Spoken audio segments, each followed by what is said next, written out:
গেল তো গেল। যে ভয়টা আমাদের ছিল মুম্বাই ইন্ডিয়ান্সকে নিয়ে, সেই ভয়টাই সত্যি হলো বন্ধুরা। আজকে না জানি গুজরাট টাইটান্সকে মনে হচ্ছে তাদেরকে ধুমিয়ে গালাগালি দিই। কতটা ভালো সুযোগ ছিল আজকে মুম্বাই ইন্ডিয়ান্সকে আইপিএল থেকে বাদ দেওয়ার, কিন্তু না, সেই উল্টো 20 রানে গুজরাট টাইটান্স হেরে গিয়ে আইপিএল থেকে বাদ পড়ে গেল।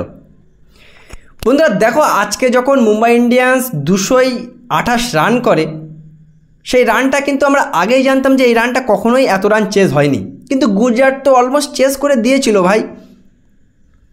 গুজরাটের 13 ওভার 4 বলে 150 রান। সাই সুদর্শন আর যখন ওয়াশিংটন সুন্দর খেলা করছিল তখন 11.11 করে রান দরকার ছিল, কিন্তু গুজরাট টাইটান্স এই ম্যাচটা হেরে গেল। এত বড় একটা সুযোগ ভাই, তিনটে ক্যাচ কেউ মিস করে। রোহিত শর্মার 2 রানে ক্যাচ মিস, তার ঠিক পরে কুশল মেন্ডিস 12 রানে রোহিত শর্মার আবার একটা ক্যাচ মিস করলো। সেই রোহিত শর্মা 80 রান করে চলে গেল। শুধু একবার ভাবো, এই 228 রানের মধ্যে 80 রান যদি মাইনাস হতো আজকে, তাহলে গুজরাট টাইটান্স কখন জিতে বসে থাকতো, মুম্বাই বাদ পড়ে যেত। যে রোহিত শর্মা দুটো ক্যাচ মিস করলো, যে সূর্যকুমার যাদবের ক্যাচ মিস করলো,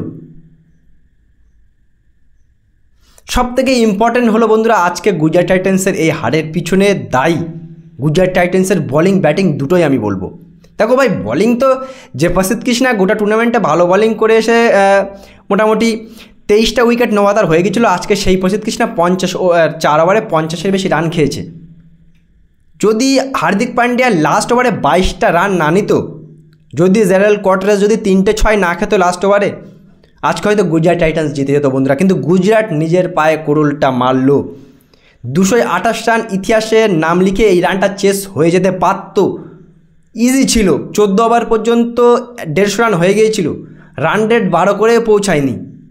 কিন্তু রাদারফোর্ড তেওয়াটিয়াকে আগে নেওয়ানো সব থেকে বড় ভুল শাহরুখ খানের আগে, ম্যানেজমেন্টের সব থেকে বড় ভুল গুজরাটের। একটা জিত ম্যাচ ছিল, আমরা চাচ্ছিলাম আজকে মুম্বাই যাতে বাদ পড়ে যাক, সেই মুম্বাই উঠে গেল বন্ধুরা। এবার সেকেন্ড কোয়ালিফায়ার ম্যাচ খেলবে পাঞ্জাবের সাথে, না জানি ফাইনালে পৌঁছালে ভাই আরসিবির স্বপ্নটা হয়তো ভেঙে দেবে। আমরা চাচ্ছিলাম যে আজকে মুম্বাই যাতে বাদ পড়ুক, কিন্তু না, সেই মুম্বাই উঠে গেল বন্ধুরা। এবার না জানি কী করবে এরা। গুজরাট আজকে অনেক ভুল করলো ভাই। রোহিত শর্মার ক্যাচটা যদি ধরতে পারতো ভাই, 80 রানের 81 রান করেছে রোহিত শর্মা, সেই রোহিত শর্মা 2 রানে আউট হয়ে যেত। এই মুম্বাই ইন্ডিয়ান্স আজকে এই জায়গায় পৌঁছাতো না, বাড়ি চলে যেত। মুম্বাই ইন্ডিয়ান্স 228 রান করতে পারতো না। যে রানটা অনেক অসম্ভব ছিল, সেই রানটা সাই সুদর্শন একা 80 রান করেছে। 48 রান করা ওয়াশিংটন সুন্দর তো ম্যাচটা অলমোস্ট জিতেই দিয়েছিল, কিন্তু বাদবাকি লোয়ার অর্ডারে থাকা ফিনিশার রাহুল তেওয়াটিয়া থেকে শুরু করে রাদারফোর্ডরা কিছুই করতে পারলো না। আজকে কিন্তু গুজরাট টাইটান্স হারে টের পাচ্ছে যে জস বাটলার থাকলে আজকে কতটা ভালো হতো। আজকে যদি জস বাটলার থাকতো হয়তো বন্ধুরা গুজরাট জিতে যেত, কিন্তু প্রথমে 3টে ক্যাচ মিস, তারপরে ইম্পর্টেন্ট সময় উইকেট হারানো, বলার ভালো যে বলাররা গোটা টুর্নামেন্টে উইকেট পেয়েছে সেই বলাররা মার খাওয়া। মোটামুটি আমরা জানতাম যে গুজরাট হারবে, কিন্তু ম্যাচটা দেখার পরে তো এটা মনে হচ্ছে যে গুজরাট তো জেতা ম্যাচ হেরে গেছে ভাই। আমরা ম্যাচের আগেই জানতাম যে গুজরাট হেরে যাবে, কিন্তু ভাই আজকের ম্যাচটা দেখে মনে হচ্ছিল না গুজরাট জিততে পারত। গুজরাট এই ম্যাচটা হেরে গেল কী করে? ক্যাচ মিস না করলে হয়তো বন্ধুরা গুজরাট জিতে যেতে পারতো, কিন্তু গুজরাট জিততে পারো না। আর মুম্বাই চলে গেল সোজা সেকেন্ড কোয়ালিফায়ার ম্যাচে পাঞ্জাবের সাথে খেলবে তারা একদিন পরেই বন্ধুরা।